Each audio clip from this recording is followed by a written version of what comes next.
राम राम साथियों, कैसे आप? मैं उम्मीद करता हूं कि आप सभी अच्छे होंगे और अपनी तैयारी में लगे होंगे और स्वस्थ होंगे।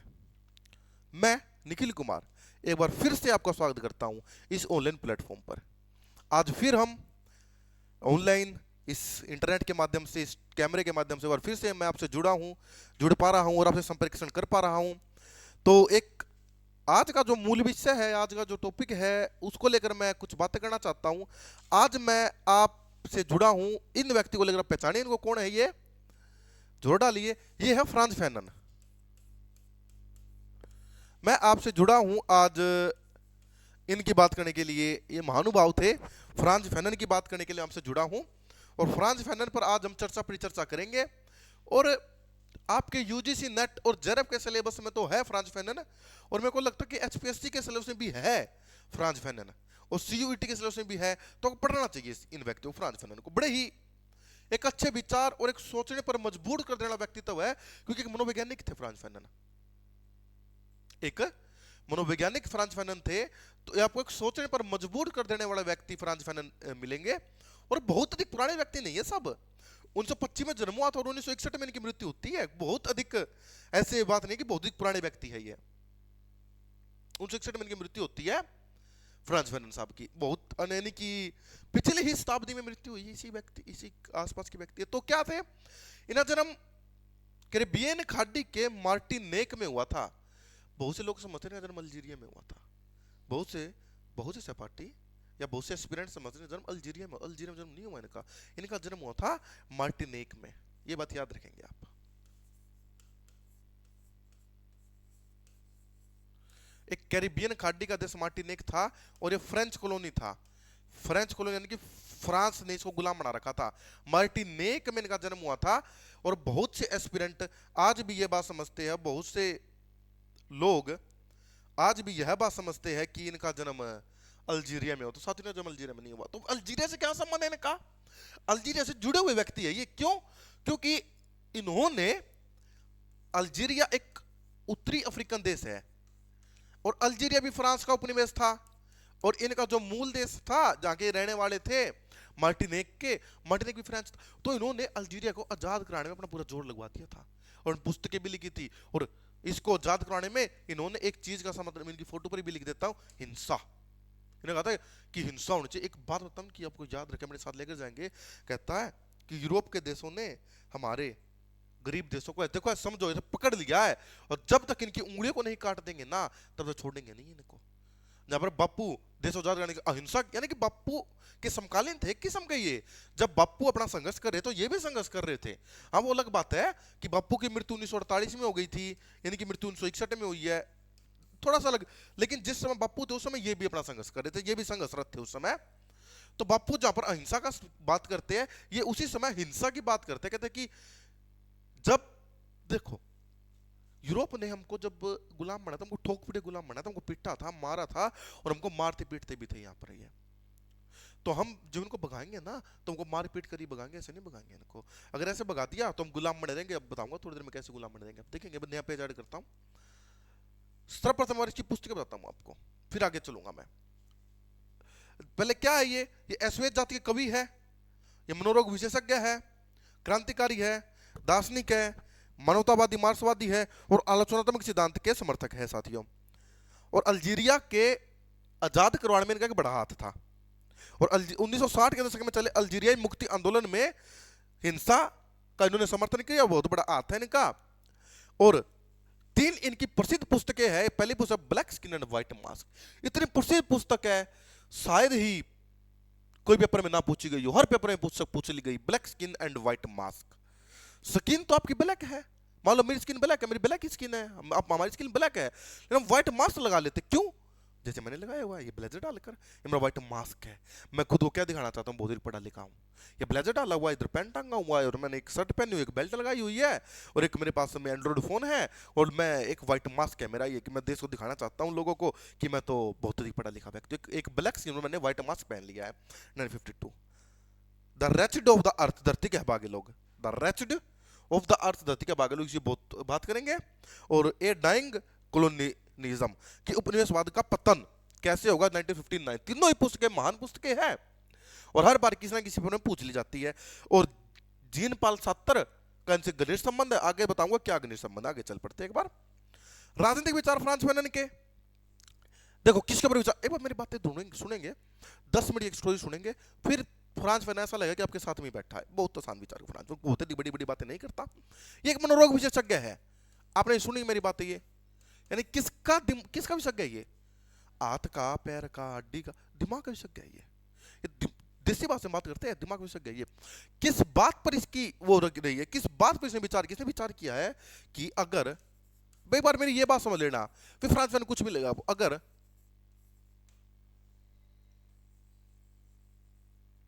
अगर कोई एक्स देश, समझाने के उद्देश्य से बता रहा हूं, कोई एक्स देश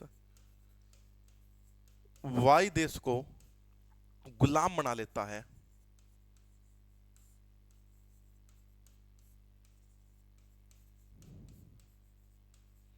तो वाई देश के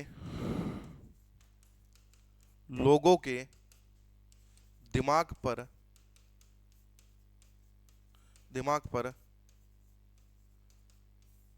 क्या प्रभाव होगा?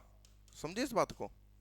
अगर कोई देश किसी अन्य देश को गुलाम बना लेता है, तो बहुत से लोगों ने इस पर परिचर्चा की है। इसको बहुत से लोग पहले साम्राज्यवाद कहते थे, फिर उपनिवेशवाद कहने लगे, अब नव उपनिवेशवाद कह दिया जाता है। इसके लिए यूएनओ बना, इकोसोक बनी, और भी कई संगठन बने जिन्होंने कहा कि कोई देश अन्य देश गुलाम नहीं बना सकता।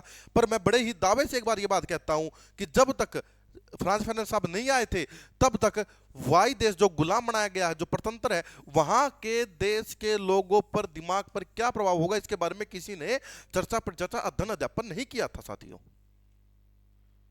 किसी ने भी इसके बारे में सोचा नहीं था। आई बात समझ में आपको? नहीं आई? लोगों के दिमाग पर तो कुछ प्रभाव पड़ता है ना। देखो, हम एक्स और वाई को मैं फुलफिल कर देता हूं, अभी मैं इसको फुलफिल कर देता हूं एक बार, और कोई की भी हटा देता हूं। यूके ने एक्स की जगह यूके रख दे और वाई की जगह भारत रख दीजिए, बातें फिट हो जाएंगी सभी सब है। आपके 10वीं तक आपके एक चीज आती थी, खालिस्तान भरो, फिलिंग द ब्लैंक्स। ये फिलिंग द ब्लैंक्स कर दिया मैंने। यूके ने भारत को गुलाम बना लिया। जहां जहां पर भी वाई है, अच्छे बच्चों की तरह वाई की जगह पर भारत को रख दो। भारत, और इस साइड लाइन को भूल जाओ, एक लाइन पढ़ो, तो भारत देश के लोगों पर क्या प्रभाव पड़ा? आ रही बात समझ में? नहीं आ रही? हम लोगों पर क्या प्रभाव पड़ा ये बताइए। हम लोग कुछ चीज के शिकार हो गए, हम लोग कुछ चीज के शिकार हो गए। मेरे पीएचडी का यही विषय है, मैं इसी पर पीएचडी कर रहा हूं। मैं पीएचडी ये कर रहा हूं कि कुछ लोग किस चीज के शिकार हो गए। बड़ा ही प्यारा विषय है ये, मेरा पीएचडी की थीसिस विषय पर लिखूंगा मैं। क्या है ये चीज, देखेंगे, विचार करते हैं बड़े ध्यान से और बड़े सरल भाव समझाने प्रयास कर रहा हूं, सहिष्णुता के साथ, आप भी समझेंगे। गुलाम बना लिया, देश के लोगों के दिमाग पर क्या प्रभाव पड़ेगा? सांस्कृतिक, कुछ शब्द है यहां पर, कुछ बड़े बड़े और भारी बंकप शब्द लिखूंगा जो कुछ लोग आडंबर भी कहते हैं। सांस्कृतिक श्रेष्ठता, सांस्कृतिक श्रेष्ठता। यूके तो 1947 में यहां से चला गया, लेकिन आजाद हम आज भी नहीं हुए, सीधी सी बात ये है। बड़े बड़े भाई आडंबरों को छोड़ो, जब भी कांग्रेस दिख जाता हम फोटो लेने लगते हैं उसके साथ। हम अंग्रेजों को जैसा बनना चाहते हैं, हमें सूट बूट और ब्लेजर और टाई अगर पहन कर चलते हैं। हम पिज्जा, कोल्ड ड्रिंक, बर्गर हम ये खाते हैं, हम उनके ब्रांड पहनते हैं, हम ब्रांडेड कपड़े पहनते हैं, हम मार्केट से कपड़े नहीं लेते। हम जिस प्रकार से वो अपना जीवन यापन करते हैं, हम बिल्कुल वैसा ही जीवन यापन करना चाहते हैं।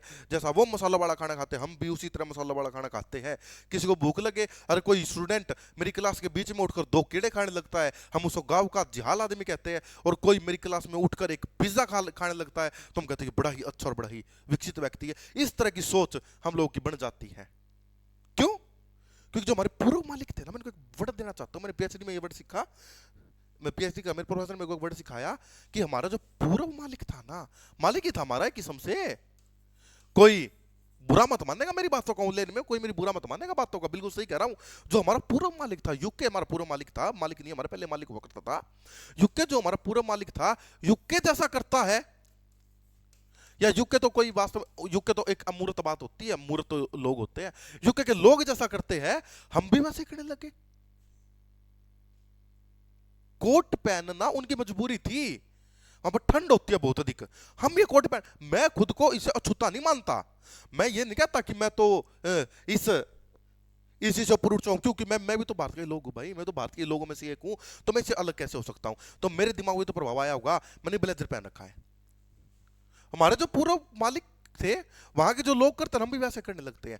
कोट पहना उनकी मजबूरी है, क्योंकि वहां पर बहुत ही ठंड होती है, वो लगभग यूरोप के उत्तरी हिस्से में रहते हैं, यानी इंग्लिश चैनल कोई पार कर दो, यूरोप वहां पर है, सॉरी यूके वहां पर है। कोट पहनना मजबूरी है, हमारी तो कोई मजबूरी नहीं है ना, हम तो गर्म इलाके में रहते हैं जहां हर 6 माह में ऋतु बदल जाती, लगभग 3 माह में ऋतु बदल जाती है यहाँ पर। तो मसालों वाला खाना खाना उनकी मजबूरी है, क्योंकि मसाले खाने को खराब नहीं होने देते ज्यादा समय तक। मांस खाना उनकी मजबूरी है, क्योंकि मांस आपको गर्मी प्रदान करता है और बहुत जल्दी खराब भी नहीं होता, हम मांस खाने लगे। शराब पीना, रम पीना उनकी मजबूरी। रम क्यों पीते थे? क्योंकि रम से शरीर में गर्मी आती है और वहां पर उतनी गर्मी, इतनी ठंड पड़ती है, व्यक्ति मर जाता है, इसलिए वो रम पीते हैं, हम रम पीने लगे। गर्मी में लोग रम पी जाते हैं, और एक तो ऊपर से गर्मी, ऊपर तो रम पीने लग रहा, गर्म वो गर्मी बार मर जाएगा, उनकी मजबूरी है। यानी कि जैसा वो करते थे, हमारे पूर्व मालिक करता था, बिना सोचे समझे हम भी वैसा ही करने लगे। तो किसको, इसको एक वर्ड कहा जाता है, इसको वर्ड कहा जाता है, इसको कहा जाता है सांस्कृतिक गुलामी। मैं बड़ी अच्छे समझा रहा प्रयास कर रहा हूं, मैं थोड़ा सा एक बाईपास से समझा रहा हूं, लंबा कट लिया है मैंने एक थोड़ा, लेकिन समझेंगे, समझ में आ जाएगी चीजें। सांस्कृतिक गुलामी कहा जाता है इसको। फ्रेडरिक जेम्सन मेरे को फिर याद आ रहा है यहाँ पर, एक फ्रेडरिक जेम्सन कहता था, आपको बताया भी, कि उत्पाद मत बेचो, संस्कृति बेच दो। इन्होंने अपने संस्कृति बेच दी उन्होंने अपने संस्कृति। सांस्कृतिक गुलाम हो चुके हैं हम, हमारा दिमाग। ब्रिटेन तो कहते कागजों में तो 15 अगस्त 1947 को चला गया, हम आजाद हो गए, और 26 जनवरी 1950 को हमारा संविधान लागू हो गया और हम गणतंत्र बन गए, और जब से हमारा संविधान भी काम कर रहा है। और 3 मई 1951 3 मई 1952 को हमारी संसद भी काम करने लग गई, और हमारे कानून भी पारित होने लग गए, और चुनाव भी होने लगे। और 1950 1952 में पहले संसदीय चुनाव हुए, और अब 2024 में 20 संसदीय चुनाव हो गए। हर की चीज काम कर रही है, भारत एक सेपरेटली काम कर रहा है, हमें कोई मतलब नहीं है ब्रिटेन से। फिर भी हमारे अंदर सांस्कृतिक गुलामी है, फिर भी हम उनकी संस्कृति गुलामी करते हैं, और खुद को क्या मानते हैं? खुद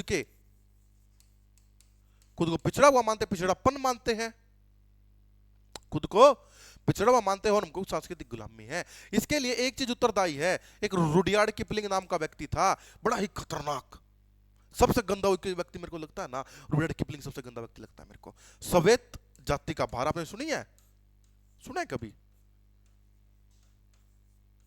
सुना नहीं? सुनी श्वेत जाति का भार की थोड़ी नहीं सुनी? रुडयार्ड किपलिंग ने ये थोड़ी दी श्वेत जाति का भार। कहता है कि जो हम श्वेत जाति है ना, ये श्वेत मत, ये थोड़े बड़े वर्ड लिख रहा हूं मैं, थोड़ी मेरे को आदत पड़ गई है। एक गोरा नहीं, इसके आप लिखो कि,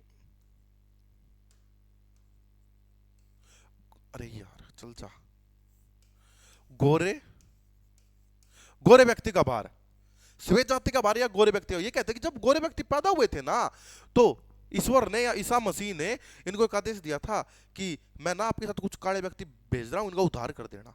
उद्धार बोल ले तो इनको उठा देना, खड़ा करने, समझा देने को, पता नहीं है क्या करना है क्या नहीं करना, और आपको दिमाग है अंदर, आप इनको बता देना। तो पता क्या बोला है जेम्स मिल के साथ मिला? जेम्स मिल भी रुडयार्ड किपलिंग खास मित्र हुआ करता था, ये खतरनाक आदमी थे ये जेम्स मिल, आपके जॉन स्टुअर्ट मिल का पिता, जो अपने सिलेबस में है जॉन स्टुअर्ट मिल। एक कहता हूं मैं जिसको, जो एक नारीवादी विचारक भी है, वो उसका पिता। रुडयार्ड किपलिंग बोला कि हमने जो भारत को गुलाम बना लिया है ना, ये मत सोचना कि हमने गुलाम बना लिया, आप ये सोचना ये तो हमारा जो उत्तरदायित्व था ना उसको कम कर रहे हैं। हम तो जो ईश्वर ने हमको काम सौंपा था, जो हमारे दिमाग पर भार पड़ा हुआ ना, हम तो उस भार को उतार रहे हैं, हम तो उद्धार कर रहे हैं। आपके अंदर ये कि आपके अंदर एक चीज डाल दी जाती है कि आप पिछड़े हुए हो, आप बैकवर्ड हो, आप पिछड़े हुए हो, आपको कुछ नहीं पता, आप अशिक्षित हो, आप गरीब हो, आप कुछ भी नहीं हो, और हम आपका उद्धार करेंगे। हमें पता है, हमें हर चीज का पता है, आपको कैसे करना। तो फिर ये क्या करते? कुछ भी नहीं करते, खुद की संस्कृति हमारे ऊपर थोप देते हैं, खुद की संस्कृति हमारे ऊपर थोप देते हैं। जो भी ये करते हैं वो हमको करना पड़ता है। इस श्वेत जाति के बार की फ्रांस फेनन आलोचना करते हैं, रुडयार्ड किपलिंग की फ्रांस फेनन आलोचना करते हैं, कहते हैं कि ऐसा नहीं हो सकता, श्वेत जाति का भार नहीं होना चाहिए। एकदम खड़े रूप से मैं इसकी आलोचना करता हूं, श्वेत जाति का भार नहीं होना चाहिए। आई बात समझिए? इस प्रकार की बात फ्रांस में लेकर कहते कि जिस प्रकार से श्वेत जाति का भार था, जिस प्रकार से एक छोरी थी श्वेत जाति का भार वाली, उसी प्रकार से एक छोरी चली हुई है, अब थोड़ा ध्यान देंगे मेरी बातों पर, अश्वेत जाति का गौरव।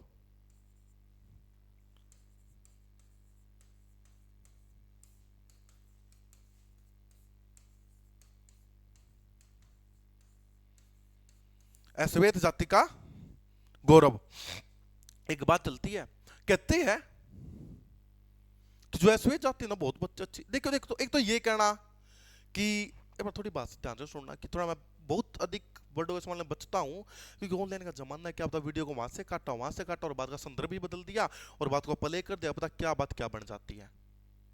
और डर का माहौल हर जगह व्याप्त बना हुआ है भारत के अंदर, इस प्रकार की राजनीति हो रही, कहने से बचिए। ऐसे जाति का गौरव भी गलत है कि आप ये कहने लगो कि गोरे लोग अच्छे नहीं होते, आप ये कहना सब कुछ हमें पता है, हमारी संस्कृति सबसे अच्छी है, हमने वेदों को लिखा, हमने ग्रंथों को लिखा, ये भी बात बुरी होती है। कुछ उनसे सीखिए, कुछ उनको सिखाइए, सामंजस्य सहिष्णुता, इसी तो विश्व चलता है, इसी तो देश चलता है, इसी तो राज्य चलता है। कहता है ये चीज भी बुरी है और ये चीज, जितनी चीज ये बुरी है ना उतनी ही ये श्वेत जाति का भारी बुरा है और अश्वेत जाति का गौरव भी बुरा है। आई बात समझ नहीं आई? ठीक है, आगे चलता हूं। कहते था सभी बराबर है भाई। और जब ऐसा होता है ना यार, जब ऐसा होता है, जब आप सांस्कृतिक गुलामी का शिकार हो जाते हो और खुद को पिछड़ा हुआ समझने लगते हो, तो आपकी संस्कृति से अलगाव हो जाता है। एक अलगाव का सिद्धांत भी है फ्रांस में, इन्होंने कहा आपकी संस्कृति से क्या हो जाता है, अलगाव हो जाता है। अरे भाई एक बात बताओ, आपकी संस्कृति क्या है? हरियाणा की संस्कृति तो ये है ना, उत्तर आधुनिकता कहता है थिंक ग्लोबली एक्ट लोकलिटी। मैंने बताया कि सोचो वैश्विक लेकिन करो स्थानीय। हमारी संस्कृति क्या है? दूध दही का खाना, देशों में देश हरियाणा, धोती कुर्ता पहनना, पिजामा पहनना, खंड का पहनना, और महिलाओं को तो बहुत सारे वेशभूषा बहुत से आभूषण पहनती है हमारी महिलाएं तो, और बहुत सी। और मेरे को ये नहीं समझ में आ रहा, मैंने आखिरी बार कब कुर्ता पजामा पहना, कब मैंने धोती मैंने आज तक नहीं पहनी जो हमारी वेशभूषा है। तो मेरी संस्कृति क्या हो चुका है? अलगाव हो चुका है, मेरी संस्कृति अलग हो चुका हूं। आई बात समझ नहीं आई? आपकी संस्कृति से अलगाव हो जाता है एक मनोवैज्ञानिक रूप से। आप मनोविज्ञान में दिमाग में ही ये कहने लगते हो कि जो व्यक्ति कुर्ते पजामे पहनता है वो एक पिछड़ा हुआ व्यक्ति है। मैंने को आधुनिकता बताई थी क्या होती है। आधुनिकता ये नहीं होता, आधुनिकता का मतलब है प्रबोधन के साथ जुड़ा हुआ, आधुनिकता का मतलब आधुनिकता अलग चीज होती है। ठीक है भाई, आगे चलो मैं एक बार, यहां तक समझ में आ गया। तो तृतीय देश के लोगों को इन्हें गुलाम ही नहीं बनाया भाई, ये बात समझो। एक तो होता है पशु को गुलाम बनाना, बहुत अच्छा उदाहरण मेरे याद में आ गया, मेरे एक बहुत ही बढ़िया उदाहरण मेरे याद आ गया। अब देखो क्या होता है। एक तो आपने एक पशु को गुलाम बना लिया, पशु को भी छोड़ दो, आपने एक कुत्ते को गुलाम बना लिया। आपने किसको गुलाम बना लिया? एक कुत्ते को। और 2 साल तक इस कुत्ते को बांध कर रखा, 2 साल तक इस कुत्ते को बांध कर रखा और 2 साल बाद आजाद कर दिया। इसके मनोविज्ञान पर कोई प्रभाव नहीं पड़ेगा। प्रभाव देखो, प्रभाव तो पड़ता है कि 1 साल बाद बांध कर रखा है, ये एक तो गलियों में फिरता था, अब ये रहने लगा, खाना पीने मिल गया, प्रभाव तो पड़ता है। लेकिन जितना प्रभाव मानव के दिमाग पर पड़ता है ना उतना नहीं पड़ेगा। अब इसको आजाद कर दो, ये वहां से चला जाएगा। और एक व्यक्ति जिसको किसी अन्य देश ने गुलाम बना रखा था, जो देश खुद को विकसित समझता है, वो दिमाग के अंदर ये डाल देगा कि तू बहुत अधिक पिछड़ा हुआ है, डाल देगा ना कि तू बहुत अधिक पिछड़ा हुआ है, तेरा पिछड़ापन का शिकार है तू। ऐसा हमारे दिमाग के अंदर ये बातें डाल दी जाती है। और हम भी समझते हैं भाई, हम भी समझते हैं कि ये लोग ना एक बात डाल देते, क्योंकि आप गरीब, क्योंकि आपकी सोच गरीब है, इस वक्त की बातें माध्यम अंदर डाल देते हैं। और बहुत सी मोटिवेशनल स्पीकर भी इस बात की बात करते हैं। मैंने बहुत बात सुना है कि आप गरीब क्यों है? क्योंकि सोच गरीब है, हमारी सोच अमीर है, ये ऐसी बात करने लगते हैं। फिर किसी की सोच अमीर है, किसी की सोच गरीब नहीं होती। बात है कि इनको मौका नहीं मिला और आपको मौका मिल गया, आप अमीर बन गए, और हमें अमीर बनने का मौका नहीं मिला, हम भी बन जाएंगे। सोच क्या होती है इसके अंदर? ठीक है, आगे चलूं मैं। अब कहते हैं कि ये कैसे होगा, मैंने आपको समस्या बता दी। आपने ध्यान दिया इधर एक बार? अगर आपने इधर ध्यान दिया हो तो मैंने आपको समस्या बता दी है।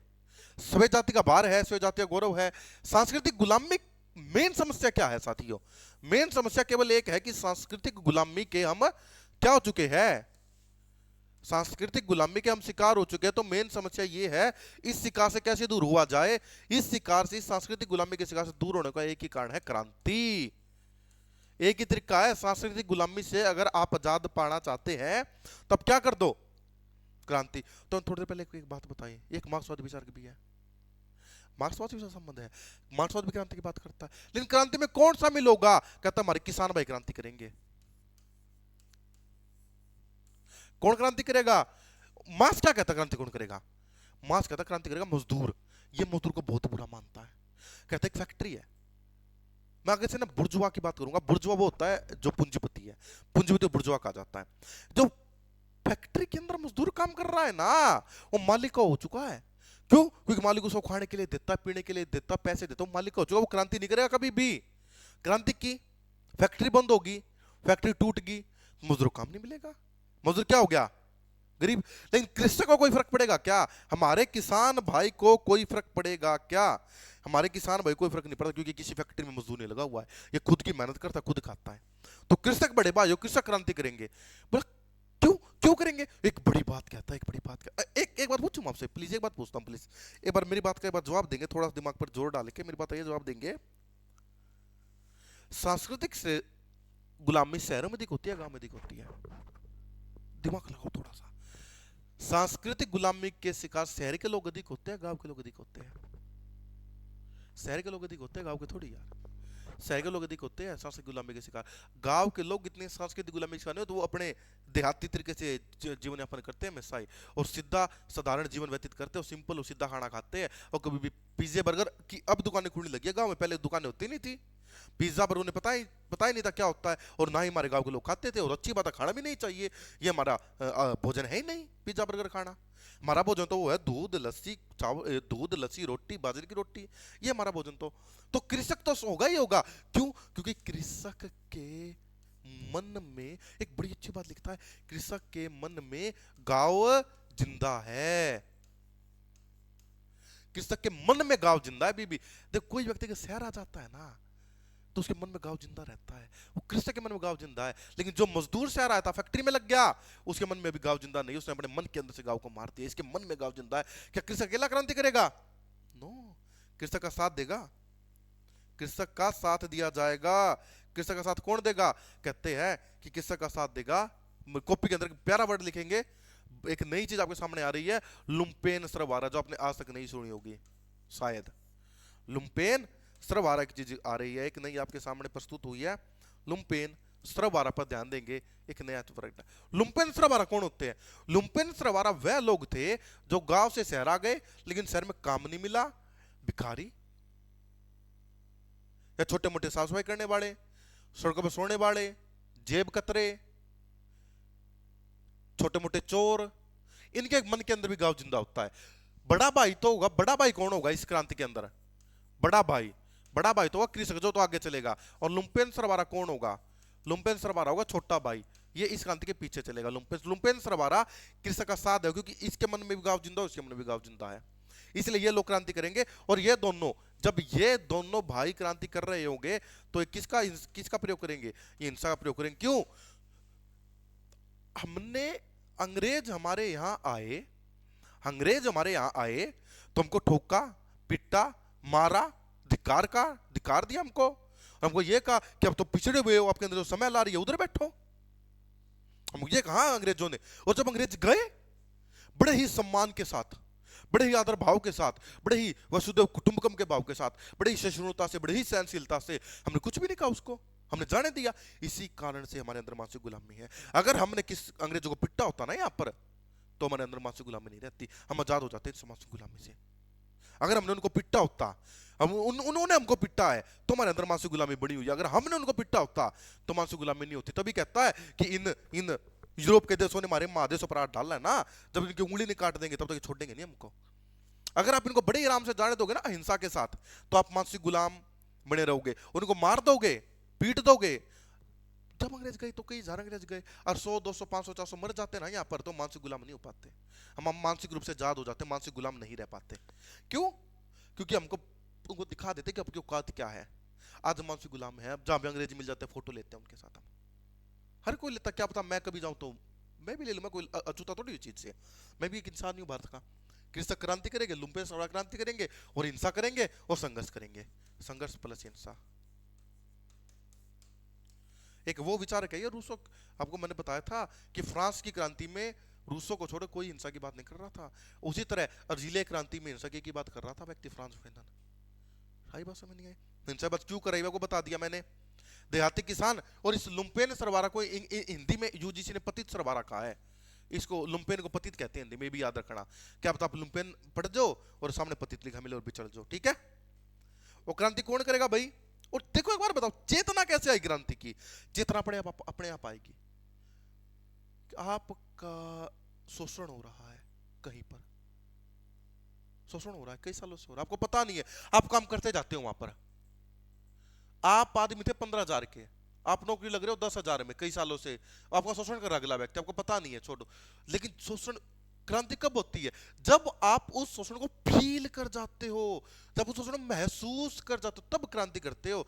ये कहते कि इनको कब महसूस होगा? कहते अपने आप महसूस हो जाएगा, छोड़ दो इस बात को, सबतः सफुर्त चेतना आ जाएगी और एक क्रांति कर देंगे अपने आप। आई बात समझ नहीं आई? आई बात ना समझ में? वो क्रांति कौन करेगा? ये कहता है क्रांति करेगा एक पर्सन, यहां से ही बन सकता है। क्रांति करेगा शहरी मध्यम वर्ग, ना तो गरीब लोग, बहुत अधिक गरीब लोग क्रांति नहीं करेंगे। क्यों? क्योंकि पूंजीपति पर क्या है, डिपेंड हो चुके हैं। और बहुत अमीर लोग, अब बहुत अमीर लोग तो खुद में पूंजीपति है। कौन करेगा? मध्यम वर्ग क्रांति करेगा, शहरी मध्यम वर्ग क्रांति करेगा, ठीक है। आगे चले, हिंसा की अनिवार्यता पढ़ लिया आपने। ध्वजवाहक कौन रहेगा क्रांति के अंदर? किसान, मेरा कृषक भाई ध्वजवाहक रहेगा, और लुम्पेन सरवारा इनका साथ देगा। लुम्पेन सरवारा कौन है? छोटे मोटे अपराधी है, जेब कतरे है, भिखारी है, दुकानों, होटल और घरों में साफ सफाई के काम पर लगे होते हैं। वो शराब भी है जो पड़े होते हैं, इनके मन के अंदर गांव जिंदा होता है। ये शहर में तो आ चुके होते हैं लेकिन काम नहीं मिला होता शहर में। ये वो है लुम्पेन सरवारा, पतित सरवारा भी कह दिया जाता है इधर, ठीक है। आगे चलूं मैं एक बार, एक छोटी सी बात वो बतानी, मैंने आपको नव मानव की बात बतानी है, बस वो बताकर मैं मेरा टॉपिक को एंड करता हूं आज। नव मानव कौन होता है? मैंने आपको एक बार इकबाल करवाए थे, करवाया था मैंने, इकबाल करवाया था ना एक बार, याद आ रहा है आपको? खुदी का सिद्धांत याद आ रहा है? खुदी का सिद्धांत मैंने आपको एक निहिलिज्म वाला वो करवाया था, नित्य निहिलिज्म वाला, नित्य की सुपरमैन थ्योरी। इकबाल का खुदी, इसी का नव मानव है। फ्रांस फैनन का फ्रांस फैनन का नव मानव कौन होता है? बस एक बात बड़े ही ध्यान से और बड़े ही प्यार से, जिस प्यार से मैं समझा रहा हूं उसी प्यार से एक बार अपनी कॉपी के अंदर लिख लोगे ना पहले समझ कर, तो नव मानव समझ जाओ। नव मानव होता है वह व्यक्ति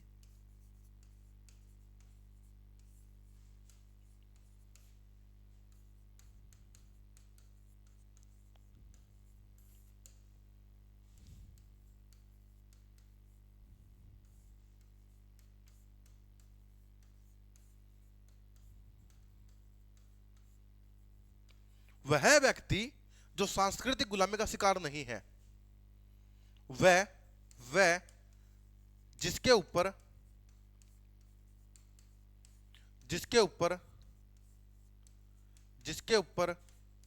श्वेत जाति का भार तथा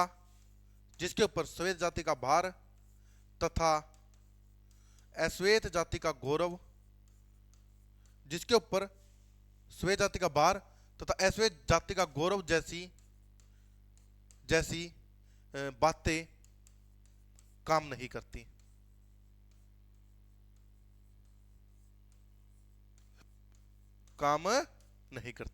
वह इन सब से अछूता है, यानी कि वह इन सबसे दूर है, ये इन बातें इसको छू नहीं पाई, मैं इन सबसे अछूता। ये वो व्यक्ति होता है, एक जबरदस्त व्यक्ति होता है नव मानव, कि जो व्यक्ति खुद में आजाद होता है साथियों, खुद में आजाद व्यक्ति होता है ये। यानी कि सांस्कृतिक गुलामी का शिकार, सांस्कृतिक गुलामी जैसी बात तो इसके अंदर होती है, गुलाम तो होता नहीं है, शिकार नहीं होता। एक थोड़ी श्वेत जाति का भार और अश्वेत जाति का गौरव जैसी थोड़ी भी इसके ऊपर काम नहीं करती।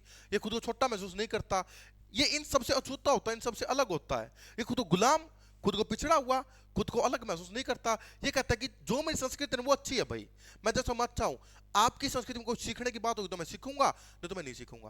मैंने को बहुत संस्कृत बात करवाया था वहां पर, मैंने को लेने को क्या कहते हैं, पिक एंड मिक्स की एक थ्योरी करवाई थी। एक मिनट समझे, इधर मत लिखेंगे कि अगर किसी संस्कृति में कोई बात अच्छी है उसको ले लो और अपनी संस्कृति के अंदर मिक्स कर दो। बाबू तो कहते थे कि पश्चिमी संस्कृति तो एक सांप का बिल है, बहुत बुरी है, लेकिन अच्छी बात क्या है, इनकी अच्छी बात हुई समय टाइम बाउंडेशन, समय पर पहुंचना। बापू कहते हैं पश्चिमी संस्कृति बुरी है, से एक ही चीज ले सकते हो, समय पर पहुंचना। वो ले लो, पिक एंड मिक्स। ये मल्टीकल्चरिज्म जब कराया तब समझाया था पिक एंड मिक्स की थ्योरी। ये वही कहता है कि मैं ये नहीं कह सकता कि आप बहुत अच्छे हो, स्वे जाति बहुत बुरी है। आपके पास कुछ सीखने का होगा, मैं सीख लूंगा, उसे बुरा थोड़ी है। लेकिन मैं वो पिछलग्गू नहीं बनूंगा, मैं भेड़ चाल नहीं चलूंगा। अगर मेरा मन होगा कुर्ता जामा पहनना तो मैं कुर्ता जामा पहनूंगा। मेरा मन होगा केले खाना, मैं केले खाऊंगा। मेरा मन होगा खीर खाना, मैं खीर खाऊंगा। और मेरा मन होगा पिज्जा खाना, मैं ऐसा नहीं पिज्जा, मैं पिज्जा भी खाऊंगा। लेकिन ये सोचकर पिज्जा नहीं खाऊंगा कि पिज्जा खाने से मैं आधुनिक हो जाऊंगा। मैं ये सोचकर पिज्जा नहीं खाऊंगा भाई, सीधी बात ये है। इट्स क्लियर और नॉट? Yes it's clear.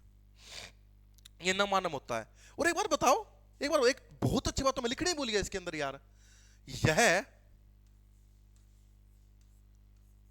यह अलगाव का शिकार होता नहीं होता? बताना। हाँ, होगा नहीं अलगाव शिकार? यह अलगाव शिकार नहीं होता, बिल्कुल सही।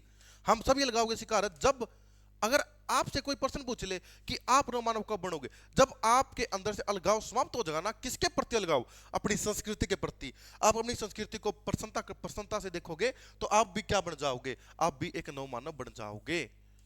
इसी नवमानव को नीचे सुपरमैन कह देता है, इसी नवमानव को इकबाल खुद ही कह देता है। कोई कुछ कहता, कोई कुछ कहता, बात वही होती है। ठीक है, अपने अपने हिसाब से नामों को गढ़ा है इन लोगों ने, लेकिन बात वही है। आपको कुछ समझाना चाहते हैं, बस ये बातों को समझेंगे। बहुत अच्छी बात है भाई, इट्स क्लियर नोट। एक पुस्तक है इनकी, the rest of the earth, धरती के भागे लोग। एक छोटी सी बात लिखी है उसके बारे में। The rest of the earth पुस्तक है ना, जो मिलेगा को नोट्स में। द रेस्ट ऑफ द जो पुस्तक है, जो उसकी प्रस्तावना है, उसकी प्रस्तावना जयापाल सातर ने लिखी थी। रेस्ट ऑफ द अर्थ पुस्तक की प्रस्तावना एक अस्तित्ववादी विचारक जयापाल सातर ने इस रेस्ट ऑफ द अर्थ पुस्तक की क्या लिखी थी भाई? प्रस्तावना लिखी थी। The rest of the earth पुस्तक की प्रस्तावना किसने लिखी थी? जयापाल सातर ने लिखी थी। आपसे यूजीसी नेट मार्च में पूछ रखा है भाई, ये बात को ध्यान रखेंगे, अपने दिमाग में रखेंगे। इट्स क्लियर और नोट? भाई इस पुस्तक में डॉक्टर अंबेडकर की तरह किसकी आलोचना करते हैं? Hero worship. क्या होती है हीरो वर्शिप? वीर पूजा या व्यक्ति पूजा। कि किसी व्यक्ति की पूजा नहीं करनी चाहिए, वीर पूजा नहीं करनी चाहिए। व्यक्ति पूजा करोगे तानाशाही मिलेगी, इसकी आलोचना करते हैं। पश्चिमी संस्कृति की आलोचना करते हैं, और अतीत की अफ्रीकन संस्कृति गुणगान से बचने की सलाह देते हैं। It's clear? इतना ही था भाई इसमें, मैंने जहां तक देखा है। ये लिखेंगे अलगाव की बात करते हैं, हेगल अलगाव की बात करता है। हीगल, हेगल कहता है आपके सिलेबस में हीगल भी लिखा हुआ। हीगल कह दो, हेगल कह दो, एक ही बात है। हीगल कहता है अलगाव की बात, मार्क्स करता है अलगाव की बात, और अपने प्रिय दार्शनिक फ्रांस फैन करते हैं। हेगल का अलगाव कैसा है भाई? हेगल का अलगाव सकारात्मक है, इसका अलगाव नकारात्मक है, और इसका अलगाव मनोवैज्ञानिक है। इन बातों को एक बार तुलना करते चलेंगे, कॉपी में जहां पर भी जगह मिले फ्रंट में आखिरी में इन बातों को लिख लेंगे। It's clear? यस। रूढ़िवादिता की आलोचना करता है, व्यक्ति पूजा की आलोचना करता है। हेगल का सकारात्मक है, मार्क्स का नकारात्मक है, और इसका मनोवैज्ञानिक है। ठीक है, एक बड़ी बात और कहता है इसमें, मतलब मेरे को हंसी आ जाती है ये बात सुनकर। बिल्कुल ठीक है, हमारे बारे में बिल्कुल ठीक है बात। कहते हैं हम ना अंग्रेजी बनना चाहते हैं, ना तो हम अंग्रेजी बन पाते और ना भारतीय रह पाते। हमारे साथ ये बात हो चुकी है, हम बनना चाहते हैं अंग्रेज, ना तो हम अंग्रेज बन पाते अच्छे तरीके से। वो कहते हैं ना कि आपकी मूल भाषा हिंदी, आपकी मूल भाषा हिंदी है, आप सीखना चाहते हो इंग्लिश, ना तो आप इंग्लिश सीख पाते ना हिंदी सीख पाते, आप बन जाते हो इंग्लिश। कुछ वर्ड इंग्लिश के उठा लेते हो, कुछ हिंदी के बोलने लगते हो। ना तो आप कोई भी बच्चा मूल रूप से हिंदी बोल पाता, ना ही बच्चा कोई मूल रूप से इंग्लिश बोल पाता। वो मिला देता, वो जो कहीं का, वो कहता है ना कि धोबी का कुत्ता घर का नगाट का, वो बन जाता है, इंग्लिश बोलने लगते हैं। ना तो हम अंग्रेजी बन जाते ना भारतीय रह पाते। वो फिर व्यक्ति ना हीन भावना शिकार हो जाता है बिना मतलब के। अरे अंग्रेजी इतनी बड़ी बात नहीं है कोई, अंग्रेजी एक भाषा ही तो है, इतनी बड़ी बात नहीं है कि हम लोग जीवन मरण का सवाल बना लिया। इतनी बड़ी बात नहीं कोई अंग्रेजी, जिसको अंग्रेजी तो कोई ऐसा नहीं भी उसमें बहुत बड़ा तीर चला दिया, ब्रिटेन के अंदर झाड़ू लगाने वाला भी बोलता अंग्रेजी। कोई ऐसा नहीं कि हमने कोई बड़ा वो कर दिया। ठीक है, हाँ, हीन भावना शिकार नहीं होना, आपको अंग्रेजी नहीं आती तो ठीक है। हम दोहरे शोषण के गुलाम हैं, दोहरा शोषण हमारे ऊपर, एक तो आर्थिक शोषण हमारे ऊपर, हम गरीब है, जो हम भारत के लोग हैं तो हम गरीब है, आर्थिक शोषण है, और एक क्या शोषण है? सांस्कृतिक शोषण हमारे ऊपर। हमारी संस्कृति को क्या दिखा दिया गया है? छोटा दिखा दिया गया है, दोहरा शोषण हमारे ऊपर है। और इससे छुटकारा कौन दिलाएगा? दोहरे शोषण से। इस दोहरे शोषण से छुटकारा कौन दिलाएगा बच्चों? इस दोहरे शोषण से छुटकारा कौन दिलाएगा? इस दोहरे शोषण से छुटकारा दिलाएगा नवमानव। ये देखो ये वाला नवमानव इस दोहरे शोषण से छुटकारा दिलाएगा। क्यों? क्योंकि किसी विशेषता नीचे लिखी हुई, ये किसी भी चीज का शिकार नहीं होता, ये बहुत अच्छा व्यक्ति होता है, ये इससे हमारा छुटकारा दिलाएगा। अलगाव का शिकार नहीं होता। और क्या होती है इसके अंदर? सृजनात्मकता होती है। भूल ही गया था मैं, इस नवमानव के अंदर सृजनात्मकता होती है, याद रखेंगे। सृजनात्मकता होती है, स्वतंत्रता होती है, स्वतंत्र होता है व्यक्ति, नवमानव होता है। ठीक है। हिंसा अलगाव किससे दूर होगा? मैंने इधर एक वर्ड लिखा आपके लिए, मैंने इधर एक वर्ड लिखा था कि अलगाव का शिकार नहीं होता। अलगाव किससे दूर होगा? कहता अलगाव दूर होगा हिंसा से। ये देखो यार, आप कह रहे हो कि सर आप बहुत छोटी छोटी बात बताइए, जरूरी होती है बताने। पर्सन में यही पूछेगा आपसे, और मेरे को लगता है कि आप इसमें देख के पसंद निकाल लोगे, इसलिए लिखा रहा हूं आपको मैं। अलगाव किससे दूर होगा? अलगाव हिंसा से दूर होगा। अब एक नई बात लिखो, चलो एक नई बात लिखो, 2 मिनट और लगी क्लास में, कोई बड़ी बात नहीं है। क्रांति की बात कौन कौन करता है? कलर चेंज करता हूं आपके लिए, अच्छा सा कलर लेता हूं कोई। क्रांति की बात कौन कौन करता है भाई? क्रांति तो मार्क्स करता है। कौन क्रांति करेगा? मार्क्स के अनुसार। मार्क्स के अनुसार क्रांति कौन करेगा? मजदूर क्रांति करेंगे, बिल्कुल सही। औद्योगिक मजदूर क्रांति करेंगे। एक ही व्यक्ति है, एक ही लोग है जो क्रांति कर सकते हैं, वो है मजदूर, वही क्रांति करेंगे मार्क्स के अनुसार। फिर बात करता है लेनिन, कहता है, फिर लेनिन क्रांति की बात करता है, और लेनिन के बाद क्रांति की बात करता है माओ जेडांग, जो आपके सिलेबस में वे करेंगे। और फिर क्रांति की बात करता है फ्रांज फैनन साहब। सब में अंतर है क्रांति। मैं तो क्रांति बात ग्रामसी भी करता है, लेकिन कोई ज्यादा बड़ी बात नहीं है क्रांति की उसके उस दर्शन में। ये कहता है कि 2 लोग क्रांति करेंगे। बिल्कुल ध्यान से मेरी बातों को समझेंगे एक बार, बड़े ही प्यार से, बड़े ही सहिष्णुता से मैं समझा भी रहा हूं आपको। कहता है कि क्रांति तो मजदूर ही करेंगे। कहता है मजदूर तो बड़े भाई होंगे, लेकिन साथ में कृषक आ जाएंगे। कृषक क्या होंगे? छोटे भाई। ये माओ एकदम उल्टा कर देता है इसका, माओ लेन का उल्टा कर देता है। माओ कहता है कि कृषक तो हो गए बड़े भाई, और जो भाई हमारे गरीब मजदूर है, मजदूर हो गए छोटे भाई। ये कहता है मजदूर तो गलत होते हैं, मजदूर क्रांति होने नहीं देंगे, मजदूर तो साथी होते हैं पूंजीपतियों के। और फिर फ्रांस फैनन साहब कहते हैं कि क्रांति कौन करेगा? कृषक करेगा, हमारा किसान होगा बड़ा भाई। और फिर एक वर्ड लेकर आता है पतित सर्वहारा। पतित सर्वहारा, प्रीत सर्वहारा हो गए छोटे भाई। पतित सर्वहारा समझ गए कौन है? जो शहरों में, जो गांव से शहर तो आ जाते हैं, उनको काम नहीं मिल पाता, वो पतित सर्वहारा, वो क्रांति करेंगे। यानी को लुम्पेन सर्वहारा, दोनों बड़ी याद रखेंगे यार आप, पतित से भी काम नहीं चलेगा। और इसको आप याद रखेंगे, लुम्पेन भी है ये और पतित भी है। ठीक है, लुम्पेन या पतित सर्वहारा क्रांति करेंगे, ये बात को आप ध्यान रखेंगे। ठीक है। लिखी मैंने वो धरती के भागे लोग पदार्थ पुस्तक 1961 में आई थी, ये भी करा दी। बस इसमें ये बात रखनी है कि इस पुस्तक की जो प्रस्तावना है वो जयापाल सात्र ने लिखी थी। जर्मन अस्तित्ववादी विचारक जयापाल सात्र उसने लिखी गई। और फ्रांस फैनन से पूछ लिया जाए तो एक अश्वेत व्यक्ति थे फ्रांस फैनन साहब भी। बिल्कुल बिल्कुल सही बात कहते हैं सर आप, फ्रांस फैनन भी एक अश्वेत व्यक्ति थे, कोई बात नहीं है, ये भी एक अश्वेत व्यक्ति ही थे फ्रांस फैनन साहब। बिल्कुल सही। मार्टिनिका में जन्म हुआ था, जो एक फ्रेंच कॉलोनी था। फ्रांस फैनन ने अल्जीरिया के स्वतंत्रता संग्राम में अपना बहुत अधिक आंदोलन दिखवाया। जिस तरह से भारत में गांधी की भूमिका है, उसी तरह अल्जीरिया में एक महान व्यक्ति फ्रांस फैनन को याद किया जाता है, इनको नमन करते हैं।